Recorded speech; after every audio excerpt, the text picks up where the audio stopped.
And we're going to go. Okay, good morning, Dr. Dysinger. How are you?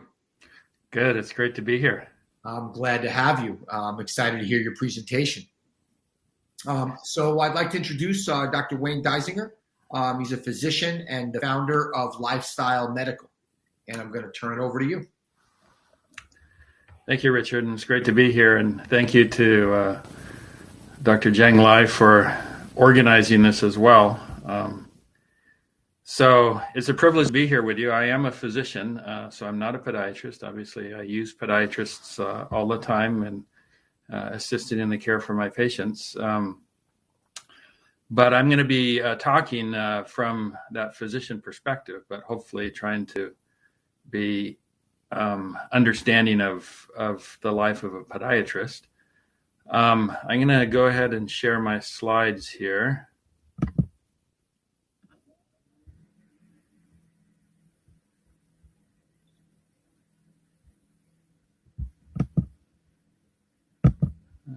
Okay.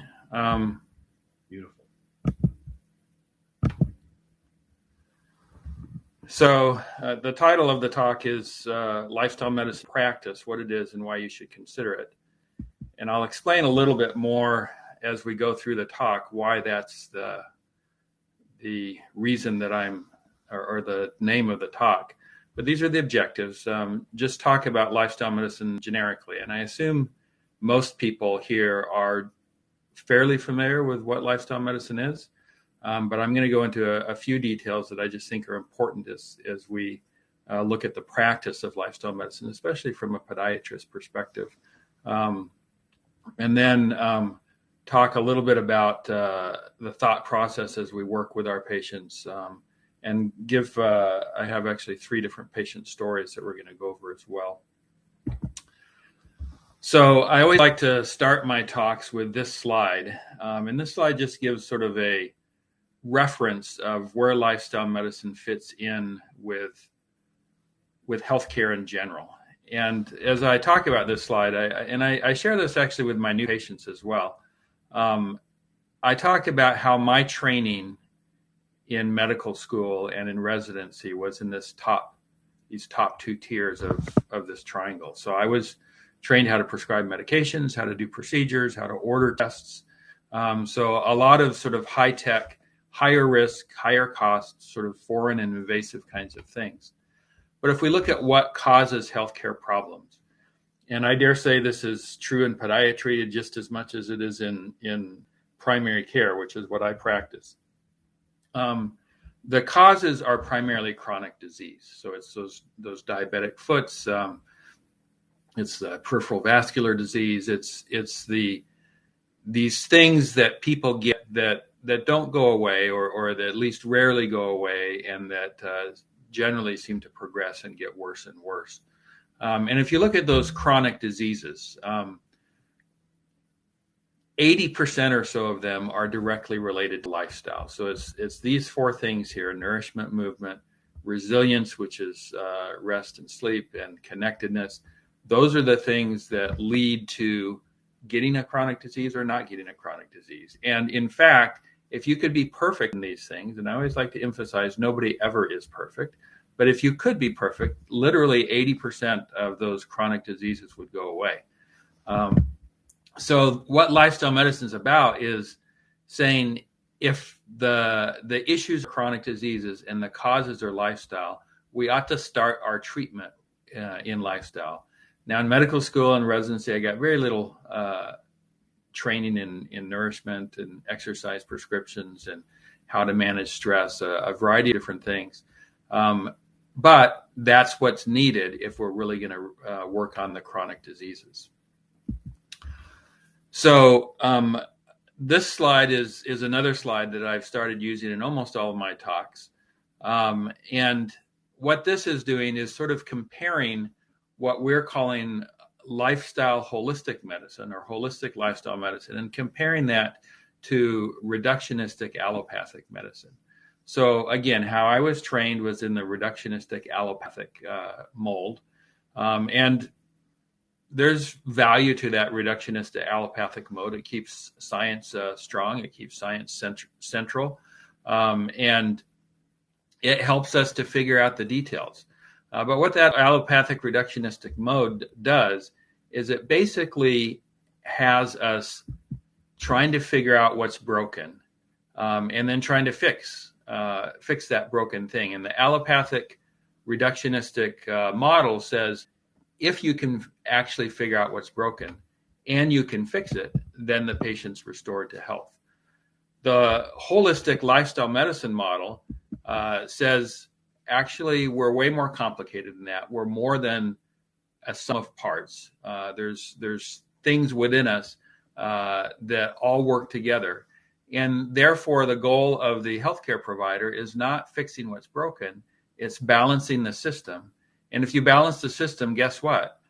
Our bodies fix it themselves to a large extent. So it's a different mindset. And this is not to say that allopathic reductionism is wrong and that holistic lifestyle medicine is right. It's simply saying that in chronic disease settings, frequently we're better off looking at balancing the system rather than fixing what's broken. And lifestyle medicine goes very much along with that idea of balancing the system. So I said we're going to do 3 case studies. This is the first one. So these are real patients. The pictures are not real, so the pictures are just stock pictures, but similar pictures too. Actually, with this patient, the leg pictures are actually real. So this gentleman, we'll call him Mark. He came in. He started off very obese. He actually had lost some weight already before I saw him, but he had a low-grade diabetes. He had some arthritis in his knees, but his biggest concern was this dermatitis that he had. He'd actually been bitten by a snake several years ago. He developed a leg that looked sort of like this. And he was originally from Vermont. I'm in Southern California. He'd been to doctors in both places. And he said literally all around the country. And he said, the doctor said, it's not going to get better. It's just going to gradually get worse and worse. Eventually you're going to not be able to walk at all. And he said, Doc, I'm getting ready to go on a cruise. I just really want to be able to walk on the cruise. When the cruise ship docks at the port, I want to be able to get off the cruise ship and go walking around a little bit. So what we did in our clinic, we applied those 4 pillars that I talked about, and I'm going to talk about the details of the 4 pillars a little more later. But for Mark, he went on this whole food plant-based nutrition program. He looked at not just what he ate, but also how he ate. He started attending some of our groups and our cooking classes. He found this new culture, this way that supported these types of approaches to nutrition. He lost additional weight. He's now gone down 43 more pounds. He's basically a normal weight now. His diabetes totally disappeared. Hemoglobin A1C from 6.1 to 5.4. And, the thing that I didn't really predict, but that I hoped for, was that his leg got much better. So again, this is his leg before he started this program. You can see it's very red, nasty looking, a little swelling, a lot of scaling going on there. And then this was his leg about 5 or 6 weeks into the program. And you can see the scaling's improved. It's sort of a deeper purple, not that bright, angry red. So it looks like there's a lot of healing going on. And this was his leg when he actually went on the cruise. So dramatically improved circulation.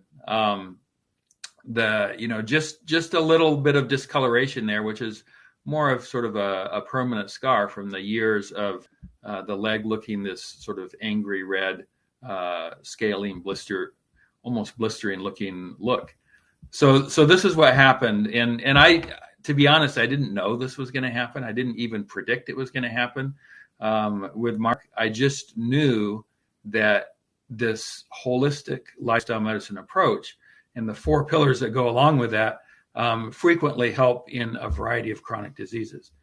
And it certainly helped with Mark. So Mark not only got to get off the cruise when he went on the cruise and go walking around, he took up a new hobby. He started playing Frisbee golf, and now he walks around golf courses playing frisbee golf, and has really had a ongoing great life. His wife fully adopted this program as well, so she was a big supporter, not a hindrance to it. And this story, Mark's still my patient. His leg still looks great. He's still walking around everywhere. And this story happened probably, it was pre-pandemic, so it's probably 3 or 4 years ago. And he maintains his weight loss. He maintains his lack of diabetes. And really he's living a wonderful life compared to a leg that doctors said will never get better, will just gradually get worse. He'll have to stop walking completely at some point. So what are the details of what we did? So I'm going to go into the 4 pillars that we use in our practice. If you look at the American College of Lifestyle Medicine, they have 6 pillars. We find it simpler and more clinically relevant to keep it at 4 pillars. So the 4 pillars are nourishment, movement, resilience, and connectedness. And we'll go over each of those in a little more detail. So nourishment, that's obviously, I like to think of it as the energy that comes into our system. So it's what we eat. It's liquids that come in. In fact, it's other things that our system is exposed to. So that could be harmful things. The American College of Lifestyle Medicine splits off and has harmful substances as a separate pillar. We put it under this energy in pillar, nourishment, but it also could be pollutants, toxic substances, anything that our body's exposed to. So our goal is, as a lifestyle medicine, a holistic lifestyle medicine provider, is to try to help people maximize their nourishment. So I'm going to show a few more slides on this pillar because it's the most controversial pillar, I would say. Everybody has their own opinion on what you should eat and how you should eat and the details of that.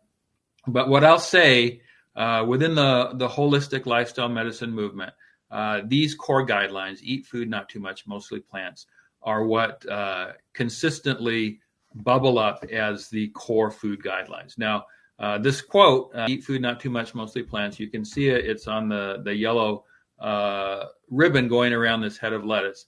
And it was developed by Michael Pollan. Michael Pollan's a journalist, but he's someone that studies a lot on nutrition, has written several books. In Defense of Food is one of his books. The Omnivore's Dilemma is another book. But this is a quote that he created that has stood the test of time. And I'm blessed to be able to talk about lifestyle medicine in a lot of different places. Just 5 days ago, I was in the country of Qatar in the Middle East. And we had a lifestyle medicine symposium there. The host, who was actually originally from Pakistan, but was talking to an audience that was from people all over the world, Africans, Asian Indians, all over the world. As we broke for lunch, she quoted this. She said, "Eat food, not too much, mostly plants." So it's a guideline that fits across multiple cultures and across time. So what does that mean? Eat food, not too much, mostly plants. Well, when Michael Pollan says eat food, what he's talking about is whole food. And this is sometimes a hard topic to understand. From a scientific perspective, the best way of looking at it is through this NOVA food classification group. And what that's basically saying is there's 4 levels of processing.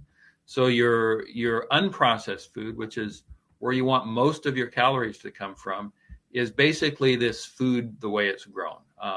And so if you want to think about it from a visualization perspective, if you're taking that bite of food, what's changed between when it was growing and when it's going into your mouth?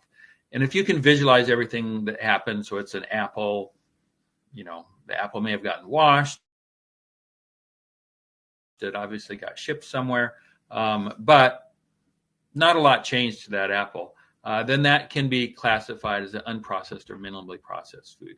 Minimally processed is doing simple things like I may have steamed it, or I may have cut it, or I may have it may have been frozen before. That would be minimally processed. So that those are healthy foods. Those are the places where we want to put most of our nutrition, most of our calories. Processed color ingredients means I've added some things that are typically found in a kitchen. So this would be things like salt, maybe a little sugar, maybe a little oil. Those are the classic processed things. But anything that you might find in a typical kitchen.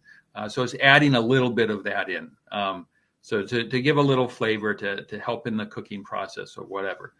So processed color ingredients, if that's done in small amounts, is usually not a terrible thing. There is an acronym called SOFAs free. SOFAs stands for sugar, oil, fat, flour, alcohol, and salt. So it says staying away from all of that. That would be staying away from processed color ingredients, staying in this category 1. But as a general rule, small amounts of that is not a terrible thing. Processed food is where you start changing the content of the food significantly. An example would be if you're making mashed potatoes, do you peel the potato or do you just mash it? If you peel it, you're definitely going into the processed food. Another classic example would be bread. Bread is processed. There's not a bread tree out there. There's not a bread bush. It's something that's processed. Pasta goes along with that as well. A lot of foods are in this process category. And those are the foods we're really starting to try to stay away from. So, this says 80% of calories should come from group 1. I think if it's small amounts, you can include group 1 and 2 in that. But you don't want more than 20% of your calories coming from processed foods. But of course, the bad stuff, the stuff that really is driving the diabetes epidemic, the obesity epidemic, that's the ultra processed foods. We all know what those are. Those are the things on the gas station shelves that have 30 different ingredients, many of whose names we've never even heard of before. Those are the things that are very calorically dense, nutrient poor, and it's the donuts, the sodas, all these things. Unfortunately, in the U.S., close to 65% of the average American's calories actually comes from this ultra processed food. So it's those packages, those cans, those bags that you buy in the grocery store. That's really driving this chronic disease epidemic to a large extent. So the quote was, "Eat food, not too much, mostly plants." Not too much is pretty easily understood. You don't want to overeat. Walter Longo, in his book, The Longevity Diet, gives a variety of ways that you can approach going to not too much. We're not going to go into the details of that. I do have a whole nother talk on that at some point that could be shared. And then mostly plants. This comes from a variety of different resources. What we suggest is 95% of calories should come from plant-based products. 5% or so could come from animal-based products. This is what's good for the environment. This article by Walter Willett talks about this. This is what most of your sort of indigenous cultures. So there's studies on the Shawnee Indians of Bolivia, and this is about where they come out. This is what our ancestors generally ate, and it'll vary a little bit from culture to culture, but as a general rule, our ancestors, they'd go out and they'd catch some meat every once in a while, but that would maybe only be a few times per year. Birds a little more frequently, fish more frequently, but not a lot of their calories came from animal products. It was mainly from the.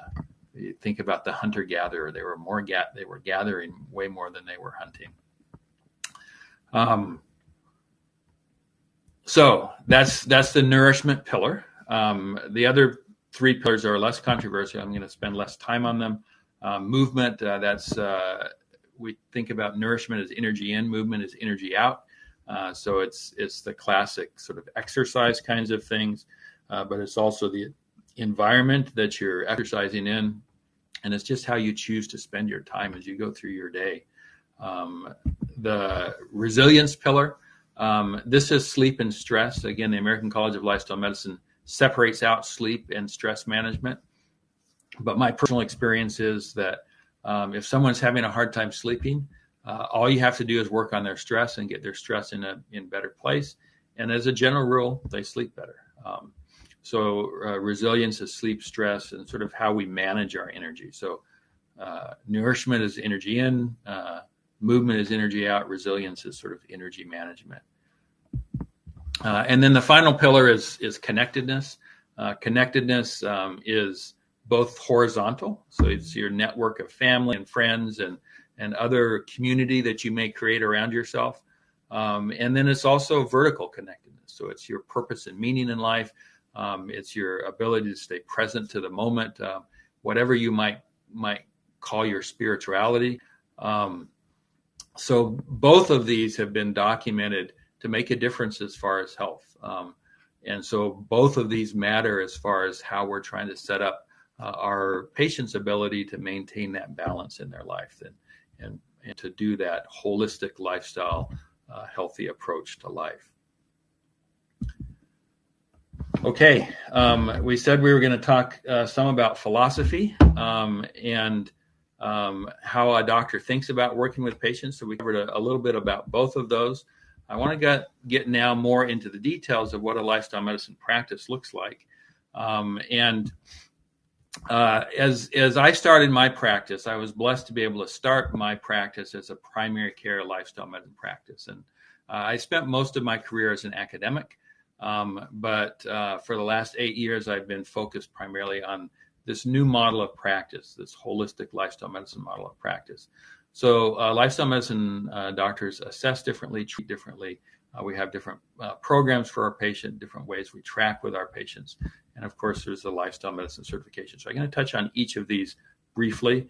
And I dare say those 4 pillars work whether you're a podiatrist or whether you're a primary care doctor. And I dare say these things work both ways as well. So we say we assess differently. Just to give you some examples of that, we think of our patients. So this is a family. There's a lot of emotions here. There's stories here. There's connections. There's relationships. You can just feel a richness and an energy from this picture as you see each face and as you look at each reaction that's going on. But what we tend to do in medicine is we start measuring these people, and we start, looking at their blood pressure and at their sodium level and at their ankle brachial index and any number of other things that help us track who this person is. And what happens is all of those measurements get in the way of those rich emotions and the depth of who that person is.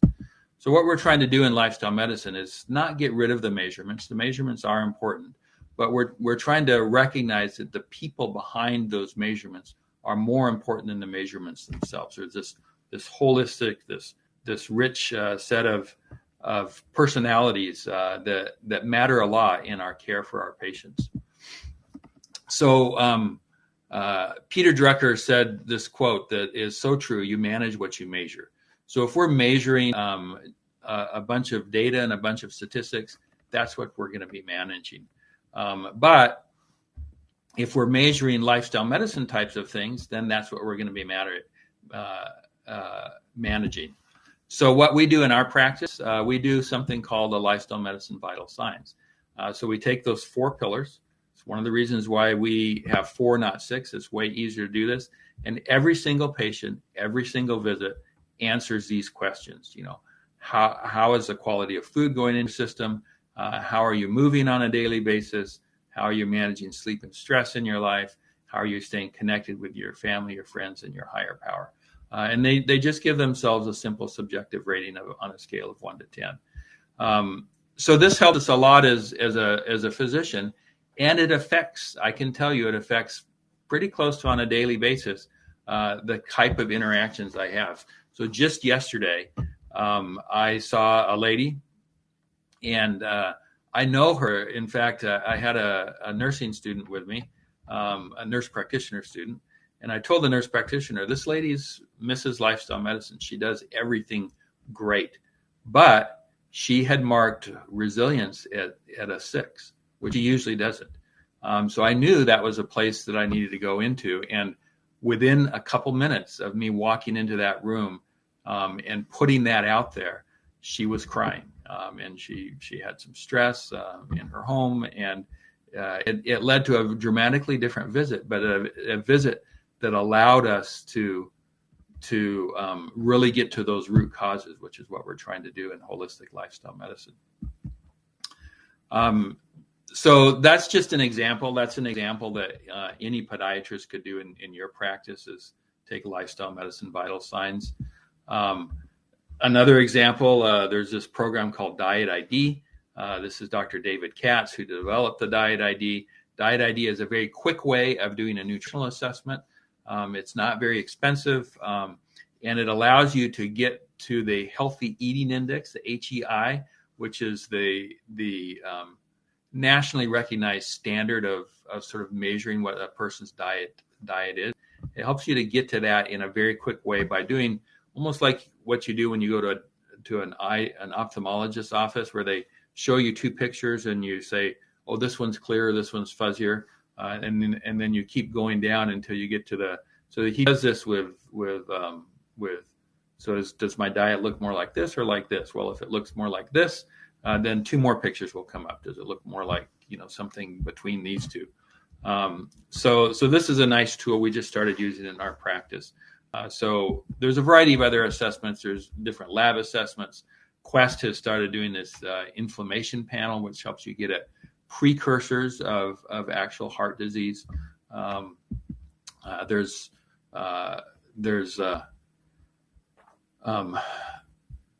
home bioelectrical impedance scales that you can use. We measure this regularly with our patients, and these are like $100 scales that you can buy at Walmart. But they're fairly accurate. You just need 4 electrodes, 1 in each hand and 1 in each foot, for it to be a reasonably accurate machine. There's heart rate variability. There's a variety of other tests. But the point is, as a lifestyle medicine practitioner, you're measuring differently because you want to manage differently. The most important thing is those 4 pillars. Are we measuring those 4 pillars like that lifestyle medicine vital signs on a regular basis? We're also prescribing differently as a lifestyle medicine provider, and what that means is we're giving details on exactly how we want our patients to adopt a new lifestyle practice. So within the lifestyle medicine world, we talk about setting SMART goals with our patients. So we give them prescriptions that are specific, that are measurable, that can be assessed and show a responsibility pattern and have a specific time associated with them. So in my clinic, we have developed protocols that helps us do that. These protocols break down to care plans. The care plans we can sort of click, say the depression care plan, and when we do that, then a prescription will be there that we can print off and our patient can walk out with. So I want to give you an example of how that works. So this is my second case study. So this was a patient that came in, you can see in 2019, 69-year-old male, and he had an elevated cholesterol. So his cholesterol was fairly high. We like to see the LDL less than 100. He was cleared at 155. So at risk for heart disease, at risk for stroke, and at risk for peripheral vascular disease, any number of issues. So we gave him a prescription, a lifestyle medicine prescription. This is literally the prescription we gave him. So I pulled this directly from his chart. So with high cholesterol, the biggest driver of high cholesterol is saturated fat. The biggest driver of saturated fat for the average American diet is actually dairy. So I went straight into eliminating dairy.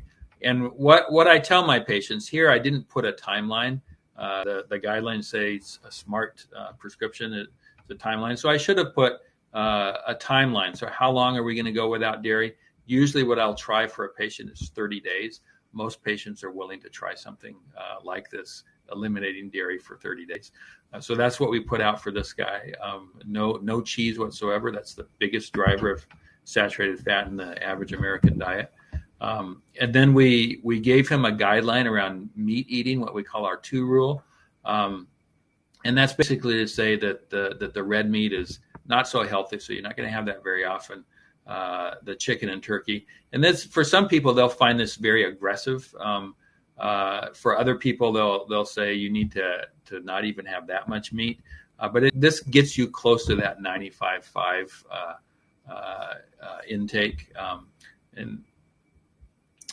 and then if you take something away, you want to add something in. So we added in some beans, and then oil also matters as far as saturated fat. So we wanted him to stay in the monounsaturated fat area with the olive oil, and really not go into any other oils. So this was a prescription he got, and then he jumped the gun. Usually I'll have people check their cholesterol again in 6 weeks or sometimes 12 weeks. But for this gentleman, he got his cholesterol drawn again in just 3 weeks. So you can see first level was March 19, second level was April 10. But look at the change. This was no medications, no supplements, purely this simple nutrition prescription. And what happened? His cholesterol dropped 41 points for the bad cholesterol.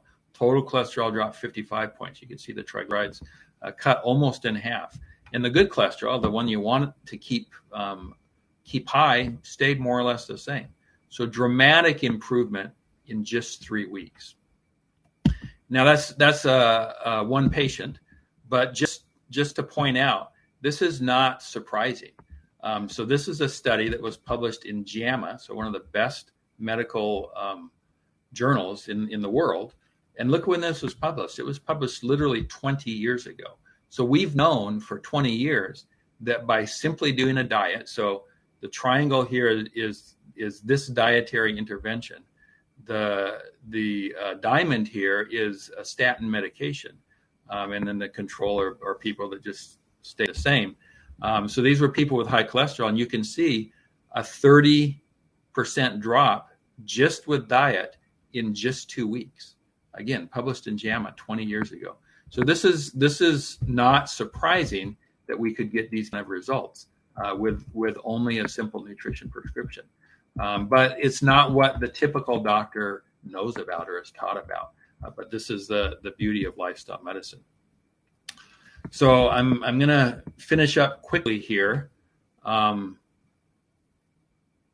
So I'm not going to go into this a lot, but suffice it to say, right now our patients walk out with a written lifestyle medicine prescription.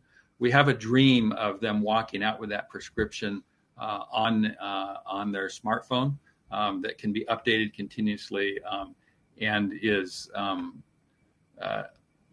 has an ongoing point of reference that the doctor can check on and the patient can check on.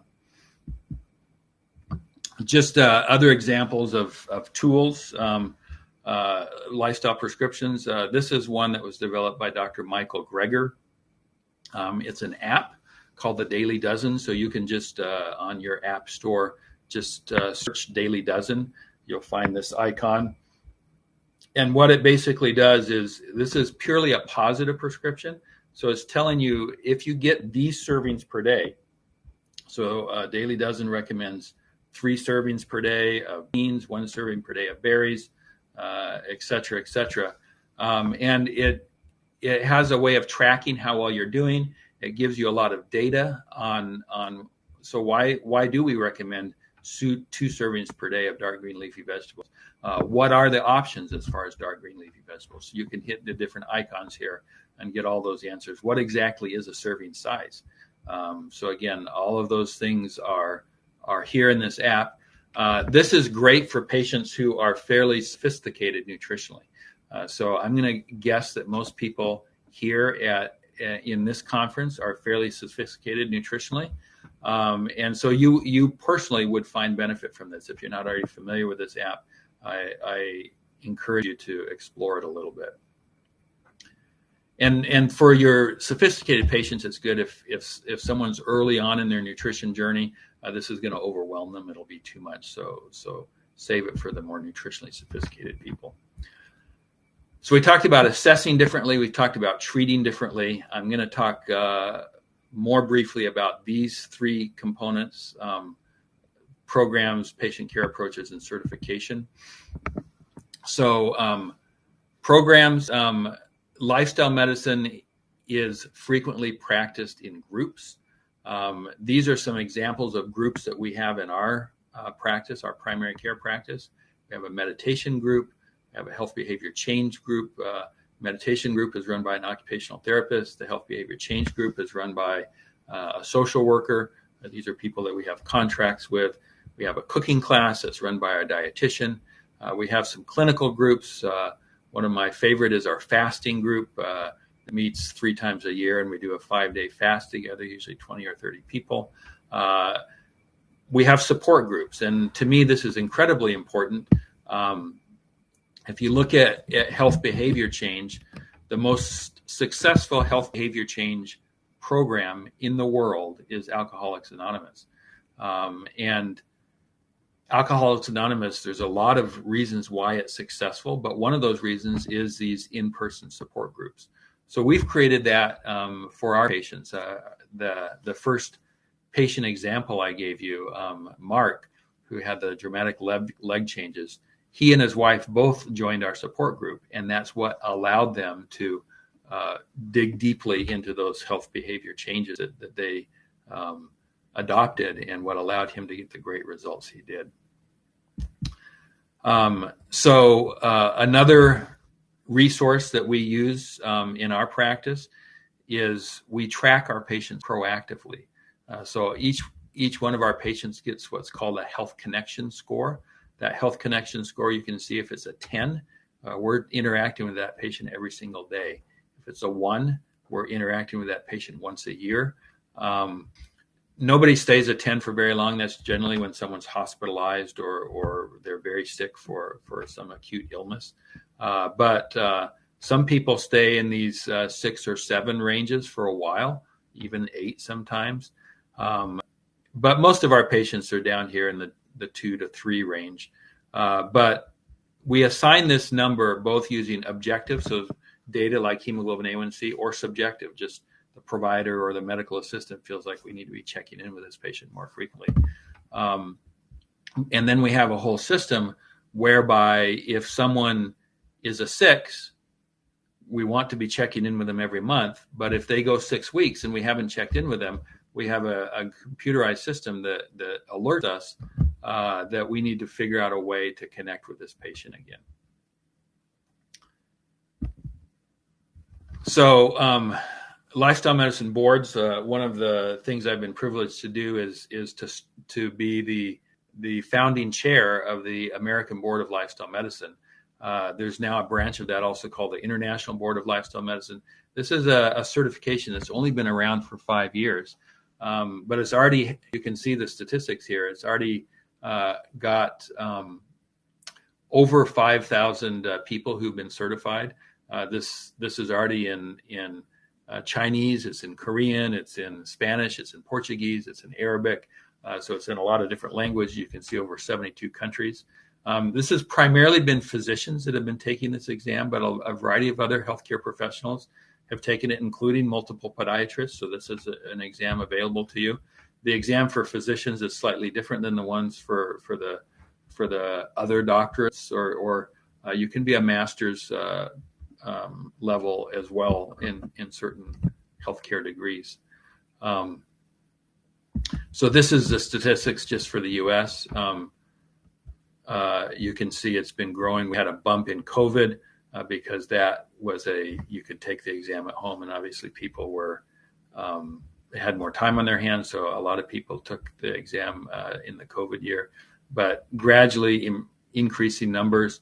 And then you can see around the world, the U.S. is the largest organization, but there's a lot going on in the United Kingdom and some other places as well. Okay, one more little section that I want to do, and then we'll stop for some questions. So we talked about the lifestyle medicine philosophy. We talked about the practice of lifestyle medicine and how a doctor might think and act differently in the practice. I want to talk a little bit about the economics because to me, lifestyle medicine has always been the right thing to do. And if you look at the science and really dig into the science deeply, it's more and more clearly the scientific thing to do. The question is it the economic right thing to do? And this is probably where a typical podiatry practice is going to be a little more different from a typical primary care practice. But what I wanted as a primary care doctor was to be reimbursed when my patient was healthy. Typical fee-for-service setting, I'm reimbursed when my patient's sick and needs to come see me, and then I charge them. So I wanted a different type of reimbursement. So our practice has taken the mantra that we can't really do lifestyle medicine if it's episodic care. We have to have this continuous thing. I talked about that health connection index. And then we want to be reimbursed that way. So we pushed hard into what's called capitated reimbursement. The terminology these days is value-based care, but it's this idea of I do well if my patient has better clinical outcomes, better patient satisfaction, and lower total cost of care. So if I can balance all three of those and find this sort of sweet spot in the center, that's the place where I'm going to get my best reimbursement. So this is my practice. Again, we're in the Inland Empire area of Southern California. We're a primary care practice, but we have this lifestyle medicine piece throughout. Our practice is actually called Lifestyle Medical. And we try to do our reimbursement primarily on value-based care. We haven't been totally able to eliminate fee-for-service, but we're probably 80 to 90% of our income is through these capitated contracts. So we're able to keep this value-based or this capitated mindset. Our practice looks differently and feels differently. We have memberships. So we have what we call our direct primary care membership for people who don't have insurance or who only have a high deductible insurance. And then we have what we call our regular membership. So this is for people who have insurance.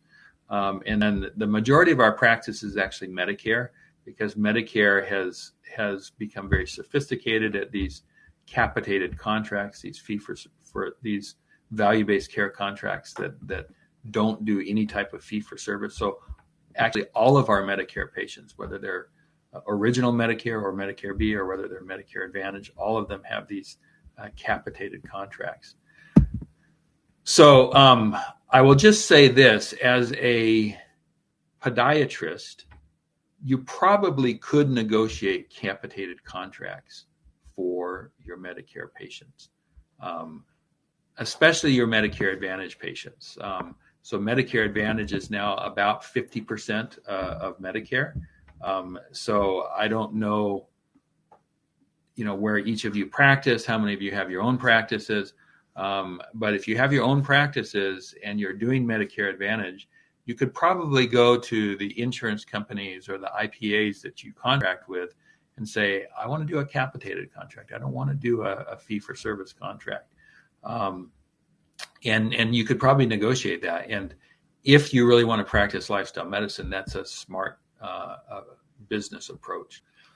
So we feel that the way that healthcare is really going to change, the way that we're going to reverse this chronic disease epidemic, is we're going to put lifestyle medicine as the clinical model together with value-based care as the economic model, and that becomes the currency that transforms healthcare.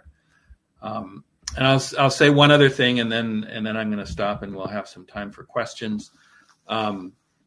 Lifestyle medicine at its root is going to do best if we really change our culture. This is one of the reasons I enjoy working with Dr. Zheng Lai, because he's all about changing the culture in Rochester, Minnesota.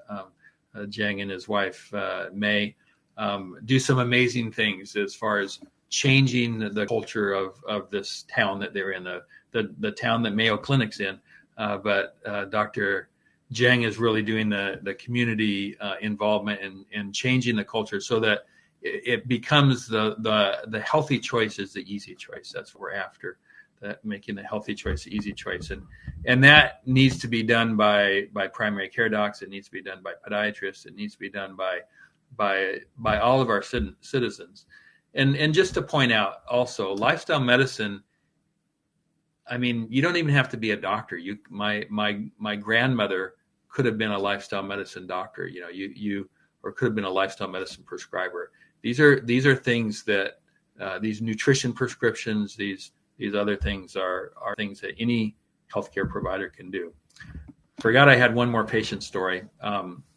So this is a lady, again, not her real picture, but the story is real. I'm going to call her Anna.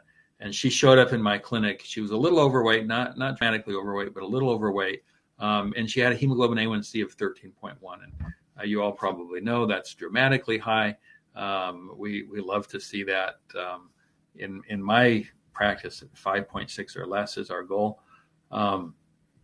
And so she didn't want medications. She said she wanted to try to reverse her diabetes. Usually, to be honest, if someone's hemoglobin A1C is that high, we usually start them on a medication.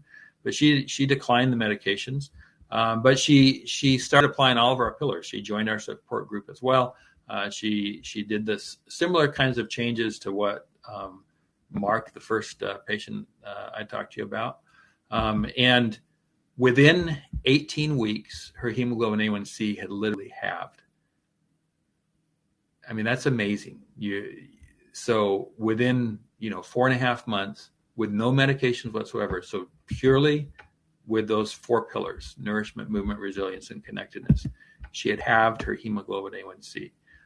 But she also, and as a healthcare provider, we want our patients to be happy. So her energy and joy for life was dramatically different 18 weeks into this program.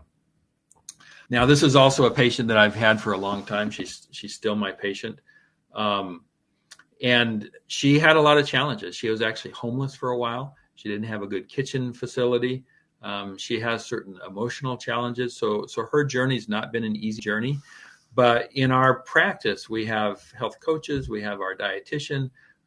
MACN stands for Medical Assistant Care Navigator. So our medical assistants have extra training, and all of those people kicked in. And her latest hemoglobin A1C was 7.7. So we've been able to keep her going. Again, not at this goal, but at such a better level than she was when she came in. All again to say, lifestyle medicine works. It works dramatically. You don't have to be a doctor to prescribe, a medical doctor. You can easily do these kind of things as a podiatrist and make these life-changing differences for your patients. So I will stop there, and we have some time for questions and interaction. So happy to take any questions. Fantastic, Dr. Dysinger. Really, really wonderful presentation. Tremendous positive outcomes with patients, and I think, just really great. So Dr. Daniel, my friend, Ellie Daniel, actually he logged in from Munich because he's in Munich right now. Can nurse practitioners be a part of this movement? My answer is yes, of course. Yeah, absolutely. I mean, I talked about the nurse practitioner we were training. We actually don't have a nurse practitioner in our practice right now. We used to, but she decided that she was going to do virtual care through COVID, and so we lost her. But we have a PA in our practice right now. And for that board certification, it's primarily physicians, and it's a mix of primary care physicians and specialist physicians. But a lot of nurse practitioners, a lot of PAs, like I said, plenty of podiatrists, plenty of other healthcare practitioners, dietitians, physical therapists, a lot of different other people are board certified. So absolutely, you can, as a nurse practitioner or any healthcare profession, you can be part of this. And again, one of the beauties of a lifestyle medicine prescription is you don't have to have a DEA license to prescribe it. You can just prescribe it. Well, I think too. I think my takeaway. I mean, there's so much that you shared, but one of the things I think that I latched onto was the importance of having a support network, right? Like, because if you're living in a home where everyone is doing the exact opposite of what you're doing, it's much more challenging to be able to stay on the path. But if you have a support network that around you that are doing the same thing, that are boosting you up, that are motivating you and supporting you through the process, it becomes a lot easier to overcome some of those challenges that you might be dealing with when making the choice, because it's all a choice at the end of the day. Everything we're doing is a choice in life. Right. So it's great. No, you summarized it really, really nicely there. And again, anybody, I mean, Dr. Zhang Lai has done a great job of creating his support network within the town of Rochester, Minnesota. So anybody can do that. But yes, that's so important as far as trying to help success. So that's why groups are very important in lifestyle medicine context. Exactly. And how often do they meet? Like, how often do you bring, the people together, or do they connect on their own as part of this? I mean, I envision an app where they can do it, but. So good question. And in our practice, we have probably on average 6 support groups every single week. Oh, wow. And most of those are virtual. They used to all be in person, but with COVID, they all went virtual. Now we have a mix of virtual and in person. But yeah, the meditation group meets every week. The support group, we have an in-person support group and a virtual support group. Both of them, well, actually the in-person one is only every other week right now, but I'm sure it'll go to every week pretty soon. Our health behavior change groups, and we have another sort of mental health group. Both of those meet every week. A dietitian runs a group every week. And so again, we have probably 6, some weeks 7 groups every single week. And we're a pretty small practice. We just have 4 providers. So wow. And that's all part of the membership that you have. That's all part of it. That's inclusive of that. That's exactly really fantastic. Dr. Kraft, it appears that to establish a lifestyle medicine practice, a network of other healthcare providers for groups, connected sessions needs to be created. Okay. So kind of involving the other clinicians in sort of what it is that we're talking about here. And I agree. It's certainly nice to that network of healthcare providers, and we have some of that. I wish we had more of it, to be honest. But sometimes it's hard to find a gastroenterologist that really believes in lifestyle medicine or some of these other things. So, but you can find people.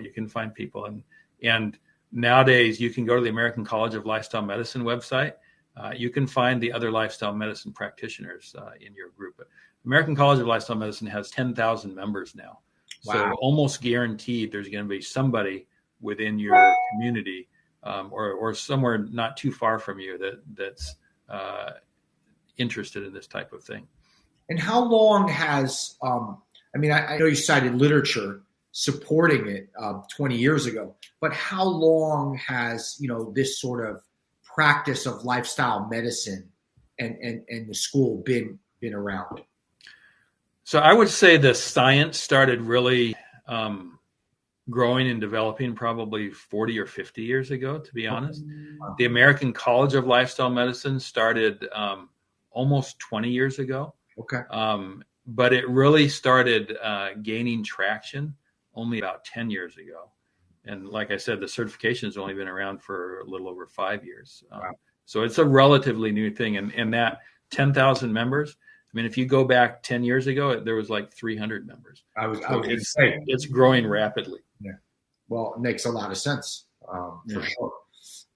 As in MSN, would it be possible to become certified, or is there a program available for MSN? For an MSN? MSN being what is MSN? Medical? Yeah, I think. Let's see what. A nurse. Suffice, Nurse. yeah, absolutely. So suffice to say, if you have a master's or a doctoral degree in a healthcare profession, you can get certified in lifestyle medicine. And you can go just Google American Board of Lifestyle Medicine and just go to their website, and it'll go through the details of what it takes to get certified. It's actually, there's 40 hours of CME that you have to do, some in person, some can be virtual. And you have to do a case study, and then you have to take the exam. It's not a super high bar. You have to put work into it. You don't just snap your fingers and get certified, but it's an extra qualification that you can add if you have an interest in doing it without a lot of work. Mm-hmm. Do you incorporate any type of balance testing for your patients? It's a great question. We usually send them to a podiatrist or a physical therapist if we want to do that. We don't do a lot of that ourselves. We do certain fall assessment kinds of things, but we don't consider ourselves to be the experts on that. Also, what is the typical patient that you would refer to a podiatrist?